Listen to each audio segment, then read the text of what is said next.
Ruturaj Gaikwad. I have a surprise for you guys. Mustafiz আইপিএলে থাকলে সরাসরি আমরাই ফাইনাল খেলতাম। যুক্তরাষ্ট্রের বিপক্ষে মোস্তাফিজের 6 উইকেট পাওয়া দেখে লাইভে এসে একই বললেন চেন্নাইয়ের অধিনায়ক ঋতুরাজ গায়কোয়াড়।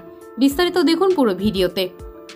দর্শক, বাংলাদেশের টি-20 ক্রিকেটের ইতিহাসে এর আগে কোনো বলার ইনিংসে 5 উইকেটের বেশি পাননি। শনিবার সে রেকর্ড ভাঙল। বাংলাদেশের প্রথম বলার হিসেবে এই ফরম্যাটে 6 উইকেট নেওয়ার কীর্তি দেখালেন মোস্তাফিজুর রহমান। হিউস্টনে আজ মোস্তাফিজের বিধ্বংসী বোলিংয়েই 9 উইকেটে 104 রানে আটকে যায় যুক্তরাষ্ট্র।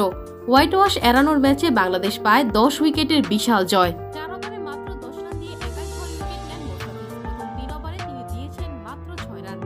একটি মেডেন সহ উইকেট নেন 4টি। এদিকে